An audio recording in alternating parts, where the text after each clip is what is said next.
Hello, everyone, and welcome to the concession stand here on the KB Radio Network. I am your host, Kevin Reed, and this is the review of episode 4 to Daredevil Born Again, season 2, coming to us from the good folks over at Marvel Television and Disney Plus. This episode is entitled Gloves Off, and it is a ample title to this episode. If you followed my reviews of Daredevil Born Again season 2 thus far, thank you, by the way. You know that I have enjoyed this season so far. The first 3 episodes I felt were the best since Daredevil has kind of transitioned into the MCU proper. Even though it still feels like Netflix. It's still, same actors, Charlie Cox, Vincent D'Onofrio, they all returned, but it still has that flavor, that edge, and boy, is it bloody. this has to be the bloodiest thing on Disney Plus. It's hard to believe that this is allowed on Disney. How raw this show is, but I appreciate it in its totality. Episode 4 left us, well, episode 3, I should say, left us with kind of a shocker at the end with the sinking of the Northern Star ship, cargo ship that had all of the weapons that Wilson Fisk was smuggling into New York City. Yet he was able to get all of the weapons off, but it was in an effort to hide what was in those cargoes, even though Daredevil already know from Daredevil. But we opened episode 4, and I was dreading this episode. I was like, man, we kind of left off on a pretty big high in episode 3. Will this be a letdown episode? Will this be a more dialogue heavy, story heavy episode? Which isn't nothing wrong with that. It's absolutely nothing wrong with that. But we left off in episode 3 with one of the better action episodes since Daredevil has been on Disney Plus of the Born Again series. So I was, you get those kind of palate cleanser episodes, those filler episodes that all TV shows do. I don't care if it's drama, the medical drama, sitcoms, whatever. They always have that 1 or 2 episodes within a season that kind of not pump the brakes, not slam on the brakes, but just ease up off the gas pedal a little bit. Well, we open up this episode, Gloves Off, episode 4, with Benjamin Poindexter. Yes, Bullseye. And he's doing his little morning routine. He's making sunny side up egg, just living a good life, doing his little push-ups, and just a normal morning routine. Well, not normal for me, because I'm rushing out the house, not eating anything and everything in the morning. Not a morning person. But he's doing just a normal, basic thing in the morning. He leaves, he greets his neighbors and pets not the dog, but I think it was a cat, and feeds it an egg and goes off to this diner, orders a milkshake. And you're like, okay, where are we going with this? That was my first thought at this point. But it's Bullseye, and he has something up his sleeve. It's something that he's up to at this diner. Who's at this diner that he's looking to take out with a straw or something, because anything's a weapon in Bullseye's hand, and we see it in all of his glory in just a few moments at this point. But he calls the police and gives them a fake tip, or what law enforcement would call swatting, when you call in a fake reporter of that nature. But he called in and said the Punisher just walked into the diner and he has a gun. And so, of course, the task force is on full alert at this point, and they're coming to the diner. And he drinks his milkshake, and one gulp, mind you, takes the straw, gets a out of the milkshake, gets a toothpick. I don't know why I was about to say paperclip, but toothpick, and the task force is in there. They're searching for Frank Castle and can't find him. And they look over, they see Bullseye sitting there, and Bullseye goes to work. I mean, goes to work, makes quick work of this task force with anything he can grab: forks, spoons, lobster tails, toothpicks. It didn't matter. He worked them, and this is a task force that is fully armed with AR-15s and everything else. Worked them, absolutely worked them. He leaves out the diner right after he takes a bottle of ketchup from off the table. He has this little encounter with one of the patrons there who has a dog, and he's telling him like that's unsanitary to have a dog in a diner. But the man, he's so scared he's about to crap a dog. Like, please don't kill me. Like, I'm one of the good guys. And so as he's walking out, he sprays the or squeezes the bottle on the door, and you have the bullseye symbol as he walks out, and then we get the main title. One of the best cold opens I've seen on Disney Plus Marvel shows. It was amazing. I was all in at that point. I was like, man, this is going to be a fire episode. And it was. It didn't match the heights of that cold open throughout this episode, I must say, as far as action is concerned.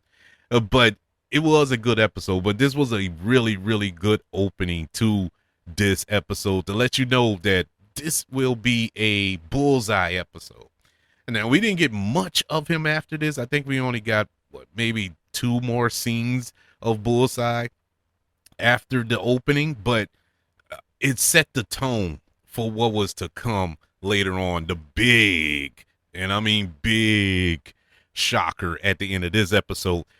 But after the credits, we get another fake Kingpin video from BB, who is dressed up as Kingpin, of course, and talking about the North Star explosion and talking about the charity fight that's coming up at the end of this episode, and saying that it was a money laundering scheme. Once again, just poking the bear. I hate to see what's going to happen to BB by the end of this season, because eventually Wilson Fisk is going to find out it was BB. And it's not going to end well. What's going to be even worse is not going to end well for Daniel, because he's the one that is linked to BB and basically how she's getting all her information.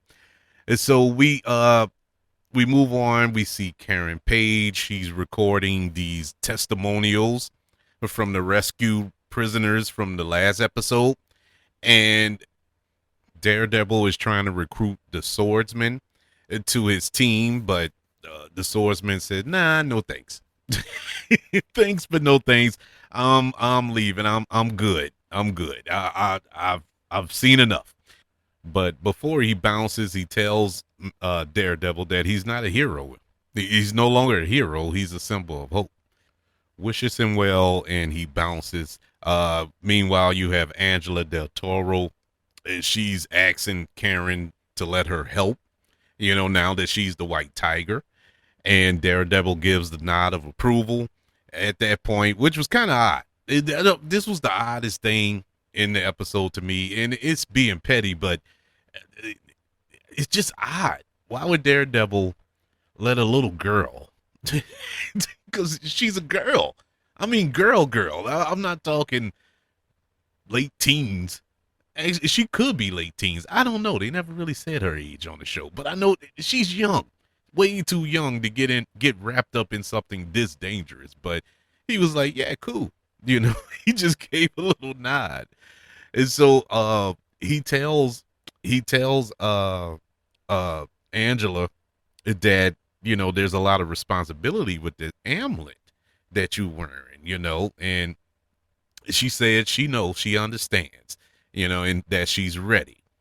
as they're talking, another uh, uh, individual comes to the apartment where they're hiding out at, and it's Christoph, who was working at the Freeport on the Northern Star, and he tells them that he's here to help, that he's he was there when all of it went down, and that the Kingpin ordered them to destroy the ship if Daredevil showed up. So that's what they did.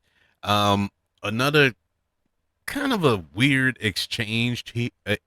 Weird exchange here was Matt and Karen. Now, I get that they have a relationship going, and I get that it is an earned relationship, and it just felt random at this moment to say what they said. They exchanged "I love yous" before Matt left, and look, it just didn't hit with me. It was supposed to hit. I wanted it to hit like, oh, they confess their love to one another. You know what I'm saying? It just didn't have that that pop that I would hope that that moment would, that it rightfully deserves. But it didn't get there with me. It probably got there with you, but it just kind of flew over my head. I don't know. But moving on, we find Wilson Fisk. He is not too happy about what took place at the Freeport with the escapees, and he talks to Buck Cashman about it until we get interrupted. And finally, I was kind of wondering where this character was, Mr. Charles, who's played by Matthew Leonard. I was wondering where he was because it was kind of a big deal that Matthew Lullard was on the show. And so, for 2 episodes, he kind of vanished into thin air. But, thinking of the grand scheme of it all, that character really didn't have anything to do those last 2 episodes. So it makes sense. I just want to see more of the selfishly. I just want to see more of Matthew Leonard. I love him. I love him as an actor. But he's wondering why the weapons are still in New York. But Wilson Fisk says that he can't move them just because, Daredevil knows their location. I can't just move them. And so Mr. Charles doesn't really seem to care for Fisk and talks down to him, which, look, I understand that he's this, I don't know what he is, a government operative or whatever ranking he has or how much pull he has in Washington. I don't think he understands that he's in bed with the Kingpin.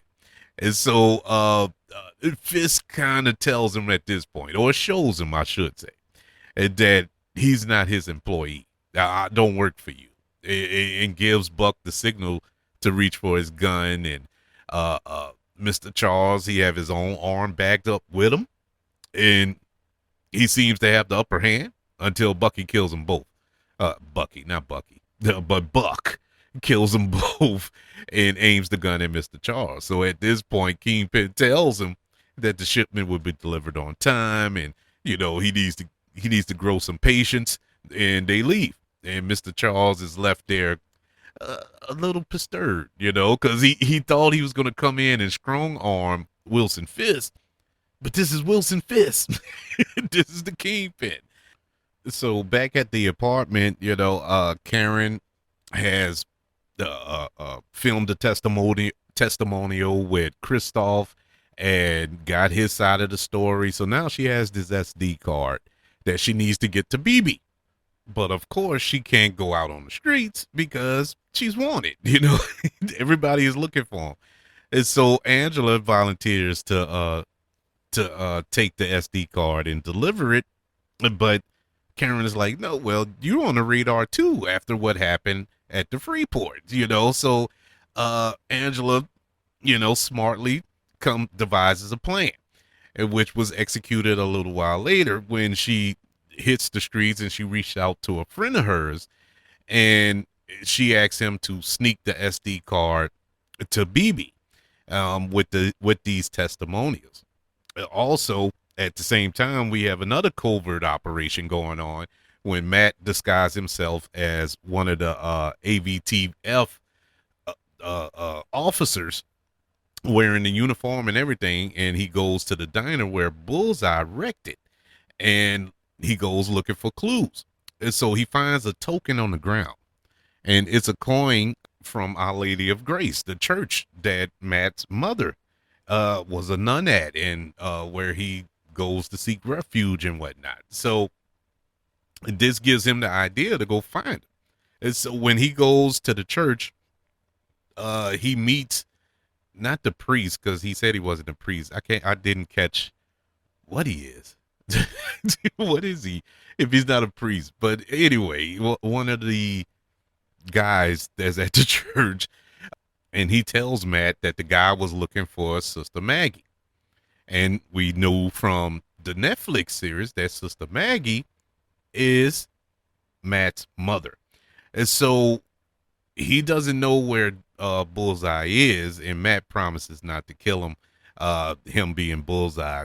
And he does tell him that Bullseye said that he can hear church bells and can see the church doors from his apartment. So Matt realized at that point that Bullseye is nearby. Wherever he is, he's held up very close. And so meanwhile, we go to Bullseye's apartment, and he's greeted by none other than Daredevil. And they exchange words, and then they exchange fists. And anything else that could be thrown. It was a nice little 1-2, nice little rematch. It wasn't an epic fight that they had. It definitely didn't live up to the standards of the first scene in this episode, but it was a nice 1-2 from them. Good to see them interact. Those two characters interact on this show. But during the fight, Daredevil, he manages to get the upper hand. Bullseye, he manages to take one of his elderly neighbors hostage, who walked in after hearing all the commotion. And Bullseye tells Daredevil he wants to do one good deed to make up for things that he did to Foggy, and that just sent Daredevil spinning. Don't say that name. He pulled the he pulled the he pulled the Bruce Wayne in Batman v Superman. How do you know that name? Don't say that name. And so Daredevil, he manages to disarm him, and Bullseye, he escapes, and Daredevil chases after him.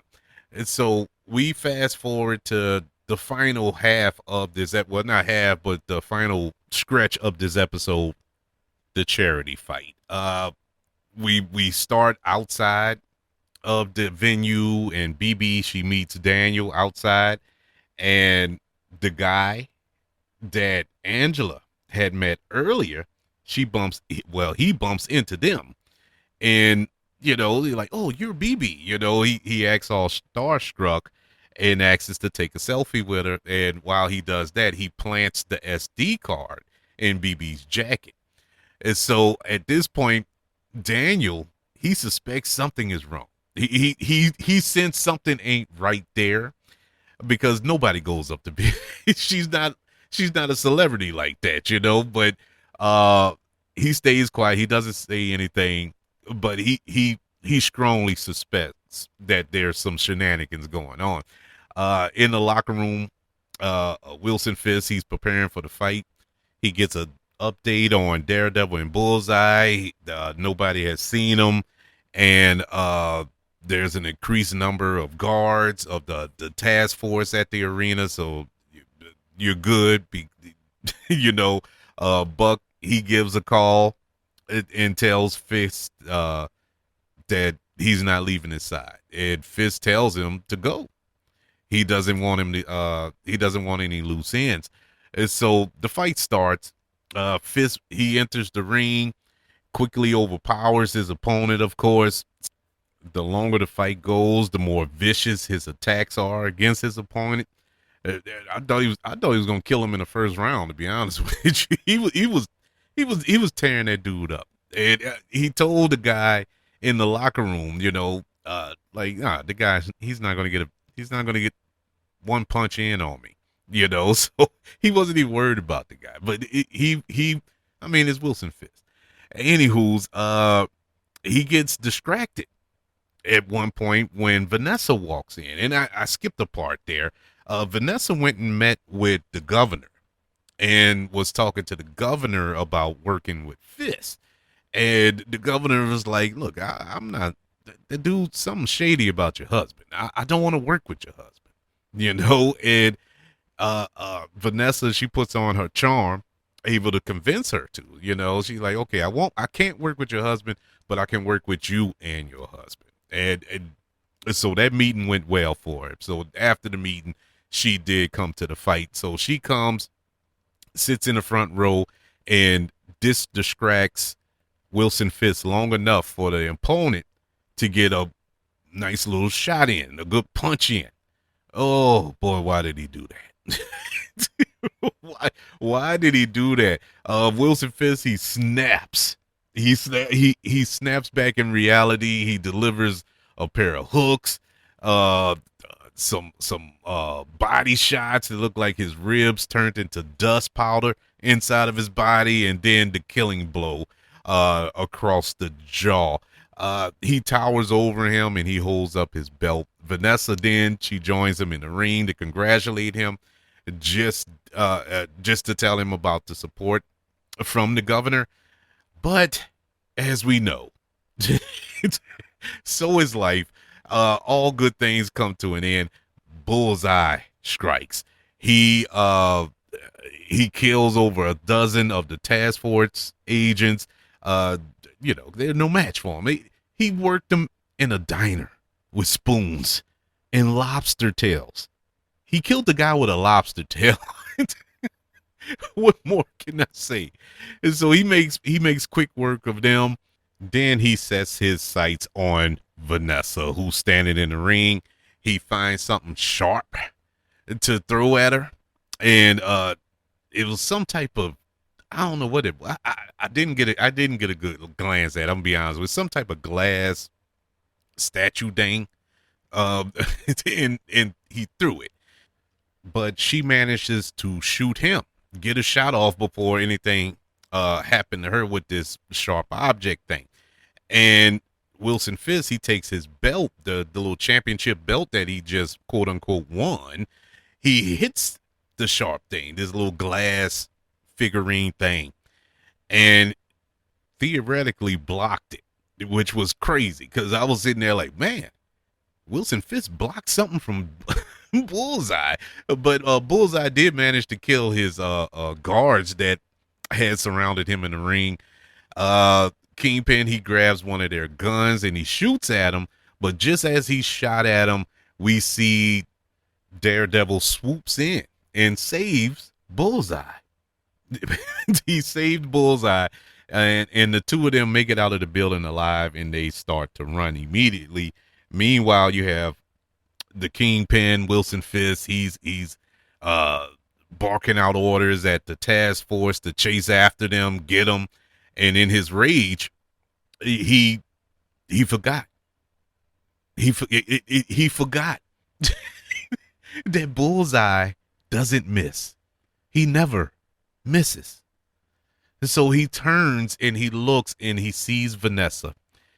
And the way it was shot, it was great. I loved how they shot it. It was a profile shot, and as she turned her head, we see the blood starting to gush out of one side of her head as one of the pieces to that little trophy figurine thing was lodged in the right side of her head. As she collapsed and Wilson Fisk shouts for the ambulance and it fades to black.